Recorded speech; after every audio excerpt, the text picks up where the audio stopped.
Welcome to Feedback, G4's weekly wrap-up of everything awesome in video games. I'm Billy Berghammer, Editorial Director of Gaming for G4TV.com. It's episode 8 for the week of September 7th, 2009, and it's 9909. And we've got some new people on the show this week. We have Matt Kyle from XPlay. We also have Andrew Pfister from G4TV.com and the lovely and talented Morgan Webb from XPlay as well. Hello. How's everybody feeling post-PAX? Like I want to die. Uh-huh. They actually had those confirmed cases of swine flu at PAX, then everyone sitting around being like, oh, that's why I feel like hell. Mm-hmm. There will be several points during this show where I'm going to start doubling over and hacking my lungs out. So wait for that, everybody. It's going to be an exciting moment. Billy, how are you feeling? I felt fine yesterday. Today, not And then so much. And then he hung out with me, and then... So thanks for inviting us to your enclosed space. Yes. And we've cut off all circulation. I was feeling fine until... Great. So if your face falls off when you're going back upstairs, then you know you have swine flu. So, But then you can go home. See, check That's that out. what I wanted to do in the first place. Nobody goes home at G4. So well, I hope you can survive this half-hour show of feedback. So, as usual, we're going to go through our top 3 news stories. Final Fantasy 13 had a huge event in Japan, and Raymond Padilla was there. Also, Patrick interviewed Bungie at PAX, and we have a couple pretty interesting tidbits coming out of that. And then today, as it is 9909, it is the 10th birthday for the Dreamcast. Which It's a very special day. It is. It's very cool. And then we have our weekly reader question that has to deal with multiplayer modes and games. And then our game of the week is Muramasa, the Demon Blade, which is showing right behind me. So I guess we'll start with this week's news. Andrew? So as you said, our own Raymond Padilla went to Japan this past week to see the Final Fantasy 13 premiere party. And as Square being Square, they did not release any of the trailers that they showed. So Raymond had to do a pretty witty write-up of his notes and what actually happened. No Craypaw drawings. Yeah. There were pictures, an orchestra performance. The big news that came out of it was that the Japanese release date for Final Fantasy 13 is December 17th of this year. This game's been in development for, I think, 17 years now. When do we think it's coming to the United States? Summer. I say end of the year next year. 2010 summer. That pessimistic? I say I'm really trying to just build up a little bit of caring, and it's not getting me anywhere. Wow. But that's why it's good that Matt's here, because Matt cares. I care about verses. I don't really care that much about playing 13. Yeah. Well, I don't think we're going to hear much about Versus until Real 13 comes out. Okay, then Versus January. Versus is looking. Versus is probably looking at 2012. That's my guess. But it looks pretty cool. But Final Fantasy 13 is actually looking pretty cool. We saw it in Germany at Gamescom, and they showed a new build and showed us a bunch of stuff that they weren't supposed to show us. Like you can instantly restart after dying in a battle, like even if you didn't save. So No that's loading. pretty cool. No loading. So I don't know. I'm But I pretty want to excited. are you a Final Fantasy fan? I am. Billy, you are. Are you a Final Fantasy fan? yes, mostly. I'm gonna take that as a no. No, I am. Yes. I'm not as much into RPGs as I used to be. Is it the RPG? Agreed. Because I really like RPGs, but for something childish or sort of asexual about the Final Fantasy universe that I don't really connect with. It has nothing to do with the art of the characters or the fact that boys and girls are wearing zippered clothes, does it? It's no. That might have something to do with It it. might have a little something to do with exactly that. Nomura, where what? I just don't feel like I'm being spoken to, or I connect with the plot or the characters at all. Well, somewhere around Final Fantasy 7, like Square forgot that an RPG can like be fun, like in and of Right. itself. Like it became serious, epic anime series style storytelling. Whereas, like for me, like I prefer like Final Fantasy 6, stuff like Suikoden, which is a more epic kind of novel based storytelling idea. Did you play Skies of Arcadia to bring the Dreamcast back into it? That's just an adventure game, which is much more my speed than like we must all move very quickly because this is the most important thing that's ever happened ever kind of stuff. Did you play 12? I did. I like 12 a lot. 12 was my favorite since 6, I think. Probably because it changed things up, and it's by the Tactics Ivalice team that has a much, like, I don't know how to describe it. It's just, I like the way they tell stories a lot better than, I guess, the people who did 10. Because 10 bored me to the point that I stopped playing it, which is remains the only Final Fantasy I never finished. I like how 10 looked, but I kind of got the same way towards the end. Okay. Well, I still think, I'm hoping summer it comes out, but because they're doing 360 and PS3, I would say you're probably right. I would say late, probably at the end of the year. They did say at the Microsoft press conference at E3 that before winter 2010 in Europe, and then spring 2010 in the United States. So I'm going to guess May, because if historically it's between like 4 and 7 months between the Japanese release and the US release. So I'm just going to say May as a random guess. It seems weird that it takes so long VO. for that. I mean, I understand VO, but I also know that a lot of games that are made in America have, simultaneous or near simultaneous releases across Europe. And, I understand that they're VOing and they're rewriting and they're translating and they're doing a lot of the same thing. But it seems like Square is in no hurry. But like you've to dealt get with these games Square out. before and how hard it is to know. get it. They probably are in their little cloister of like making their magic game happen, and then no one who's going to be dealing with the English version gets to see it until they're done. Right. But There's so many people in America with money to purchase games. I don't know why you wouldn't try to get that audience, but maybe they know that audience is going to buy it anyway. I think they also tweaked some of the facial models for adapting to the language too. So that probably takes a long time. Yeah. it's probably not too easy, especially with the character models that Square's using. But I feel you. I wouldn't mind having Final Fantasy 13 dropping this holiday season. So, But first half of 2010 is crazy. Now we got Final Fantasy 13 in there. it's gonna be next year's looking pretty sweet. So, Well, there's one more I don't have to play. Checking them off left and right. so Patrick's Bungie interview. Yeah, by the time you watch this program, we should have on G4TV.com, the all-new G4TV.com, an interview with Bungie's Brian All Gerard. new. All new, all awesome. Awesome. Patrick interviewed Brian at PAX a couple days ago and talked about ODST and then a little bit about Halo Reach and some pretty interesting stuff. Let's see, where are my notes? I think the most interesting thing that I grabbed out of there is the fact that ODST has been done since E3. Yeah, they said it was totally done, totally wrapped and certified around E3, and Microsoft wanted to sit on it until September as far as timing goes. And It is a little bit, huh? When I read that, I was like, really? Then why the hell are we not playing this game right now?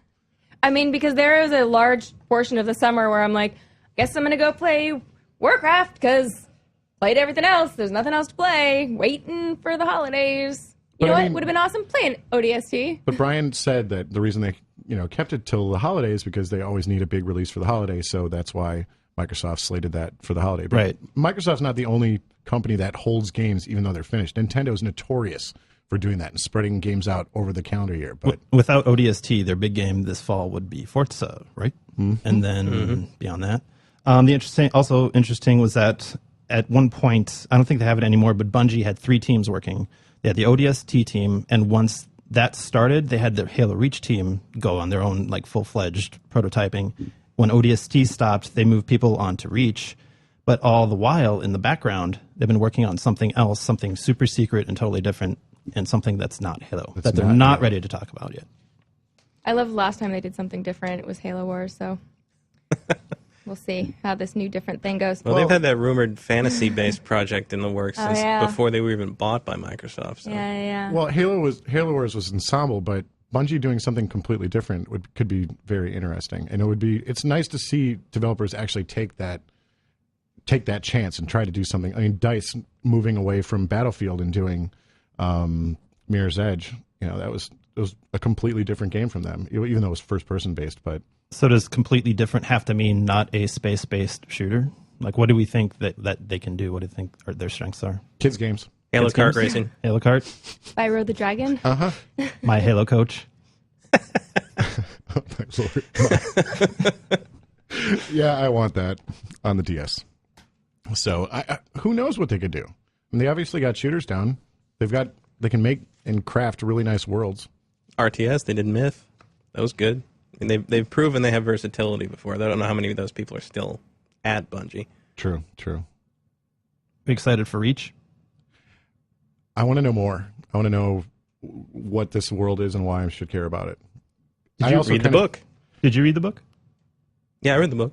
Is it? I haven't read it yet. Is it worth reading? Does it It's, provide a lot of good source material for? Oh yeah, it's basically the story of. I mean, it focuses on Master Chief before he was Master Chief, and his friends that he makes in the Spartan program, and it's kind of an Ender's Game-ish sort of thing. But there's an interesting element that indicates that Master Chief excels and is as good as he is, and because he's not really good at anything, he's just competent at everything.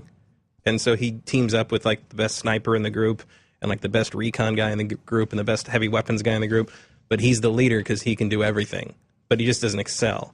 What's his name before Master Chief? Is he like Gary? John. John. They kidnap him off of John something? Yeah. Steve Chief. He's called, is it Dave. 117? He's called John 117. Because they kidnap the kids from, like, their parents, basically, Jedi style, when they think that he's got, like, potential. So they kidnap them, take them to the planet Reach, which is where they raise them and train them and operate on them and, like, replace their bones with metal and all this weird stuff to make sure that they can operate the Spartan armor. Because like Wolverine? if you got in the Spartan armor, like when you tried to move it, it would break your arm apart. Because they have to be reinforced cyborgs to do it. Totally like Wolverine. But if you're Steve Dave, like Master Chief. Anyway, it's going to be a Halo every year. Yeah, well, theoretically, Reach could just be like hundreds of Spartans versus hundreds of aliens, which could be cool. But maybe multiplayer would be like on a scale, like a mag scale or something. That would be cool. That'd be very exciting. So, all right, Bungie. That's Bungie today. So on this day, 10 years ago, I walked into the GameStop at the Madison Mall, third year of college, and dropped all of my available money on the Sega Dreamcast and Soul Calibur. How much was the Dreamcast? We were actually talking about that today, and we couldn't remember. Was it 200, $300? $199. It was $199. Yeah. I was at the Valco Mall in Santa Clara, and the games was an EB at the time, and it was line out the door, and then there was an independent game store down the mall called Digital Stuff, which is now rest in peace. But they had 3, and my friend and I bought 2 and walked out past the line, and they were like, "Where'd you get those?" And we're like, "There's one left down at Digital Stuff." Oh, and there was a stampede. I guess we got the hell out of there. Yeah. When it was $9.99 for me, I was working in radio in Minneapolis. I just moved up there, and Sega had 4 official midnight launch events like spread across the country, and this one was at the Ridgedale Mall in Minneapolis, and it was kind of in a suburb or whatever, and I was paid to be talent for the radio station with a Dreamcast and all of the launch titles, and they're like, "Is that okay for payment?" I'm like, "Yeah, that's I guess I totally awesome." I guess I can work with that. What was your I'm favorite Dreamcast game? Jet Set Radio. Same. Oh, that's a good one. Same. I did love that one. I have a soft spot in my heart for Crazy Taxi. Matt always gives me, can we swear on the show? Probably not, huh? Matt always gives me a hard time because he does not think Crazy Taxi is that great. But you know what? I'm going to live with my memories and say that I love Crazy Taxi. That was a great... I played the hell out of that. Yeah, right? You could play it forever. I never picked up fares. I mean, what's that about? You drive to get here so fast. It was super fun. Do you remember when like the Tech TV offices were the floor below Sega? You remember when the Dreamcast was on the wane? They had like a big fire sale one day, and we went in I think I got a Dreamcast for $10. Yeah, I think the Dreamcast were like $20. Yeah, and games were like $5. Yeah, 2 to 5, depending on. And you just picked them out of the bins. And I remember leaving there with one of everything they sold, and I think I spent like $90, and I had just stacks.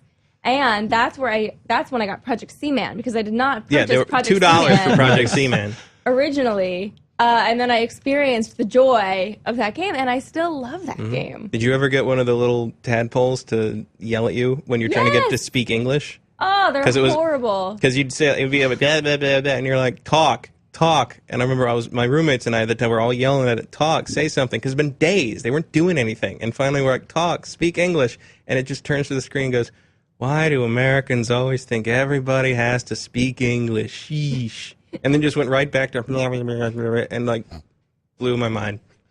Fantastic stuff. The thing was, I mean, I think a lot of it was accidental. I remember one time it asked me like, "Are you married?" And I'm like, "No." Well, I can see why. And I'm like, "You ingrate."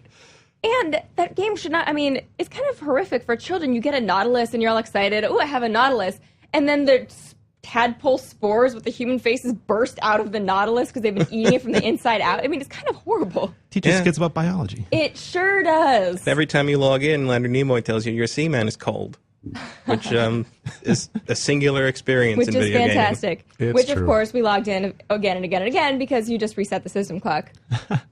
Matt, I saw an image that you posted on a popular gaming forum of your Dreamcast collection. Is that really yours? That's actually not mine. Oh, it's not yours. It's a picture I found of every Japanese Dreamcast game. But I do have about 100, 110 of them. That's mostly imports. It's very impressive. I had about 30 all told. I wish they would release some sort of emulator or like official product that could be... I would think the Live PS3 would Arcade. be powerful enough. Yeah.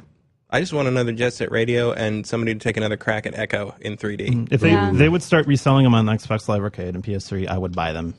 Especially Choo Choo Rocket, Jet Set Radio. I put in Crazy Jet Set. Taxi? Oh yeah, I put Crazy. in Jet Set Radio today, and that game's still awesome. That's everything. That's the epitome of what Sega is to me, and what it really isn't anymore. And they actually made a Project Seaman too. Yeah, In we yeah, didn't It get was it. in Japanese only, and it was PC only, and you raised a little ape man.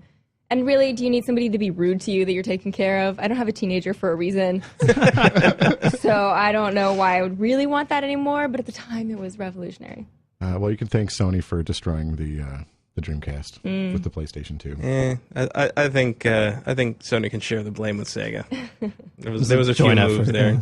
No offense to Peter Moore, because if you don't paint the orange swirl on your door tonight, Peter Moore will kill your firstborn child. You know. Excellent. That's true. I read it on the internet. That's it for the news. On the internets. Thanks for the news. And now it's time for this week's reader question. Morgan?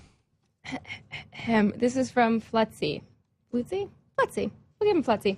More and more games are coming out with multiplayer, but with every new game, the same thing happens. The online community is strong for a couple months.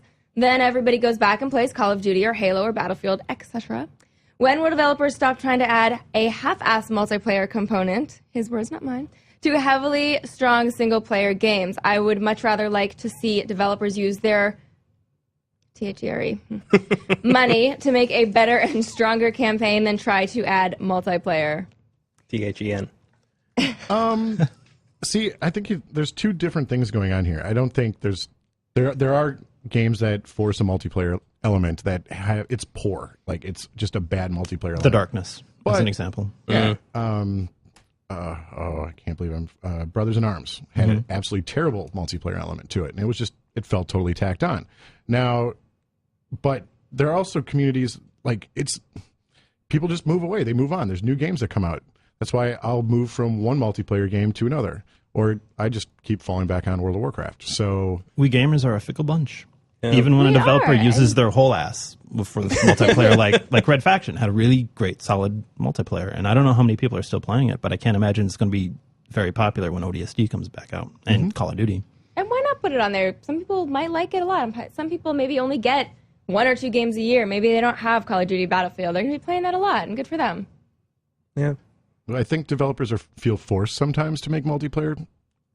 You know, like, Right. I'm not going to say BioShock 2's multiplayer is completely forced, but that was one of the knocks that BioShock 1 had, was that it didn't have multiplayer. Yeah, that's definitely the game I thought of when I heard that question, though. That's exactly what I'm worried about with BioShock 2. But you know what? You don't have to play it. That's true. Don't play it. But I do understand sort of But the you are idea talking that about diverting resources. Yeah, that was just exactly. part of You're the question. You're diverting resources. I think you're reading a little more into this question that. I mean, I didn't read anything about diverting resources. Okay, I in may this have question. taken the question and translated it into into something that you would ask. something- Yes. Yeah. But he's got a point, I think. But his question is like, why do we always go back to Call of Duty, Halo, and Battlefield? My answer would be, they're really good. And they were there first. Yeah. And their communities are still very active. So there you go. That's our reader question of the week. So, Mr. Kyle, I have not read your review yet, but game of the week this week is Muramasa, the Demon Blade. And what'd you give it? I gave it a 3 out of 5. Which is weird because I feel like I betrayed Muramasa a little bit here, because I was actually one of, if not the first, to bring it up as a candidate for Wii Game of the Show at E3, because I played it at E3 and really liked it and was just like, wow, like here's a Wii game for me. And as I played it, the full game, I started to realize that what I'd played at E3 was all there really was to play. Like, you play this game 5 minutes, you've kind of got it. It's a simple but variable combat system that doesn't evolve. The characters don't evolve. Like, you don't learn new moves over the course of the game outside of the new special move each sword has. And essentially, like, you're kind of left to the situations it puts you in to keep it fresh. And the boss battles are amazing. Some of these guys are screens tall. Some of them have life bars that go on forever. Some of them are like, giant centipedes flying through downtown medieval Tokyo. It's awesome. But like, you go through maybe a 15-20 screen level to get to the boss. You beat the boss, and because it's a big Metroid map style thing, the whole world's interconnected, You then spend the next 5 minutes running back through all the screens you just cleared to get back out to the overworld to your next destination. And I don't know what the hell they were thinking on that one. I mean, I think it would have worked a lot better as level based, like or a teleport to get me out of. I mean, it's just.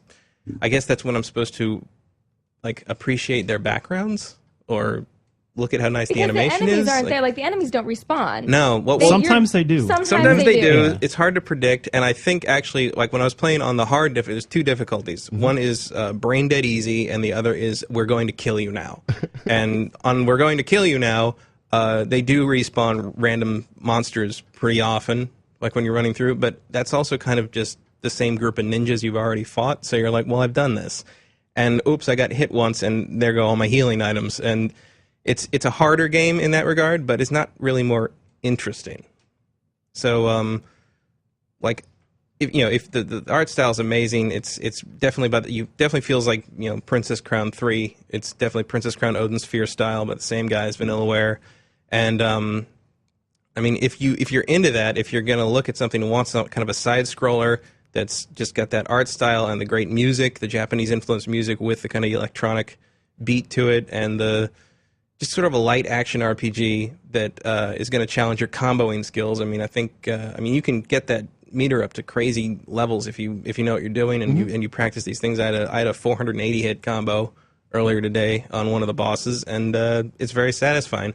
But you're just going to be ready for a lot of like kind of, I guess, boredom. It's really dull. There's a lot of downtime fights. in it. Yeah, and it's not going to engage anyone outside of that certain gamer that likes that sort of old school feel, because there is a 16-bit feel to this game. I mean, I've actually played it with the classic controller. It does not have motion Yeah. controls, That's a nice thing. which is a nice thing. I'm in actually. favor of that. Cut the waggle, give me the precision. Oh, it would have been so irritating if you're waggling the whole time. And you can see where it was seriously. there. Yeah. Like you can see Awful. and stuff where like the cooking Yeah. and stuff and the eating, like you can see that was clearly a motion control mini game at some point, but it's Someone's like, take it out, take Yeah. it out, take it out.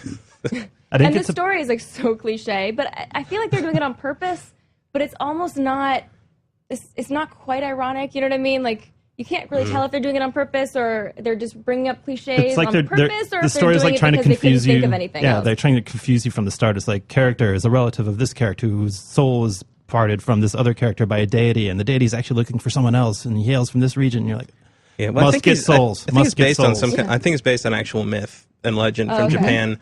But he's like, he can't. I mean, you start out with the guy, and he's like, I can't remember anything. I don't understand. Let's find out what my history is. And you're like, And you have to talk to I don't 8,000 want to talk different to the people. fox lady. Just give me the thing. I just kept running. I was just Yeah. sick of like, oh, I know this. I have to talk to this person to get this one sentence that probably has nothing to do with the story anyway. And then we run. Okay, and then exclamation point and fight. Okay, and then run. Talk. I also wasn't yawn. super into how it gave you stats every time you fought 4 ninjas. Like I know that's the style. But after a while, I was like, I don't care. You give me no money for that. I never Thanks for rubbing it played in. Princess Crown or Odin Sphere, but to me it reminded me a lot of like Beautiful Joe in that way. And to what Matt was saying, like I think it'd probably be much better served with a level structure like that. We're just going straight through, epic boss fight at the end and repeat. To the game's benefit, the art style I still think is one of the most beautiful games on the Wii. Even though it is 2D, yeah, I get it, but still, like, just luscious graphics. Yeah. And just the little touches, how if you're running across the screen, she'll kind of look at you. Oh, yeah. Just for like a couple seconds. And it's just little stuff like that. There's a hell level where you actually go to hell to I don't remember what you're doing. You're looking for a sword, I'm sure, but you're running through hell, and in the background you can see like basically damned souls like marching like on a forced march, and like every once in a while like one of them will fall over, and like it's. I mean, I'm not gonna say it's nice, but it's there's a lot of little touches in there that And the boss characters, too. yeah. Just absolutely gorgeous. So, it's a 3, and 3 is still a good score from us. Yeah. So, if you are looking for something a little different, for the Wii this year, I still think I think it's worth checking out. The combat I mean, it is seems really like a fun. good rental. But the 'Cause difficulty it is levels, $50. if you totally want to turn your brain off and just beat the crap out of everything, Is that how you started? you Is play that it. how you I played? started Yeah. on easy. Yeah. I'm like, this is way too easy. I played on hard, and I felt it was a good challenge level up to like the third boss. And you in your review it said like the second half gets The second half ridiculous. just goes woo, and it becomes like this doesn't become a difficult curve so much as a cliff. It's just I bumped it down to easy a couple times near the end, and then once you beat it with both guys, it unlocks a third difficulty, which is 1 hit point. It's Per fight? period. Per game. You have 1 hit point, and if you get hit, you die.